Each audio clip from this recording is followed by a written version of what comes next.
Office যাবো আর get ready with me তোমাদের জন্য বানাবো না, তা তো হয় না। আমি জানি এতক্ষণে তোমরা দেখে নিয়েছো, যারা দেখোনি তারা প্লিজ যাও গিয়ে দেখে নাও, আমার লিঙ্কটা ডেসক্রিপশনে দেওয়া থাকবে। তারই ছোট্ট একটা পার্ট, মানে ছোট্ট একটা ভিডিও আমি এখানে অ্যাড করে দিয়েছি। জাস্ট রেডি হচ্ছি, সেটা দেখাচ্ছিলাম বড় ভ্লগে। বড় ভ্লগ বলতে এটাও কাইন্ড অফ মিনি ভ্লগই করছি আমি। Hello friends, welcome back to my channel miss কারণ বলতে। গুড মর্নিং সবাইকে। হ্যাঁ, এখন গুড মর্নিংয়ে, আজকে সকাল থেকে আবার ব্লগটা স্টার্ট হচ্ছে। এক্ষুনি কিছু বলবো না, চলো যেতে যেতে তোমাদের সাথে দেখাবো আমি কোথায় যাচ্ছি, কী করছি। হয়তো এতক্ষণে তোমরা শর্টস দেখে নিচ্ছ, আশা করি বুঝেই গেছো। সো চলো, আবার মুখে লবঙ্গ, হ্যাঁ তাই জন্য একটু মুখটা অন্যরকম লাগছে।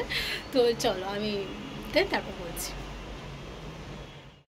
আমার গাড়ি চলে এসেছিলো, আমি ছটপট করে নেমে যাচ্ছিলাম গাড়িটা ধরার জন্য। গাড়ি বলতে আমার এস রাইড বুক করেছিলাম, এস রাইডে করে যাচ্ছিলাম।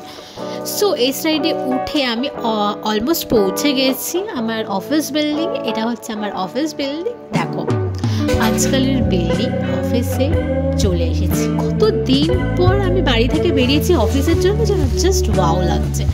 আর দেখো আমাকে তো একটু ঠং না করলে হয় না, না? সো আমি এত ঘেমে গেছিলাম রোদে গরমে, এসে একটু আমি ওয়েট টিস্যু দিয়ে একটু ট্যাপ ট্যাপ করে নিয়েছিলাম। আর এসে আমি প্রথমে বসেছিলাম, কেন কি কোনো কাজ ছিল না। আর এই দেখো আমার সোনাকে আমি মিস করছিলাম, তাই জন্য ভিডিও কল করে নিলাম। আর অলমোস্ট আমার কাছে কাজ এসে গেছে, টুকটাক কাজ আমাকে বুঝিয়ে দেওয়া হয়েছিল, যেগুলো ক্লিপ নেওয়া সম্ভব নয়। তো এখানে আমি টুকটাক কাজ করছিলাম, অ্যান্ড সাথে তোমাদেরকে আমি ভিডিও করেও দেখাচ্ছিলাম। এখানে দেখো আমি খুব সিরিয়াসভাবে কাজ করছি মনে হচ্ছে না, কাজ তো অবশ্যই করছি, সাথে আমি ভিডিওটাও তোমাদের জন্য নিচ্ছিলাম, ঠিক আছে? না হলে তোমাদের দেখাবো কী করে। আর বিকেলবেলায় আমার জন্য চা চলে এসেছিলো অফিস, তো একটা লিকার চা খাচ্ছিলাম। চাটা কিন্তু জাস্ট অসাধারণ ছিল গাইস। তারপর দেখো আমার এই অফিসের এখানে এই ভিউটা জাস্ট অসাধারণ।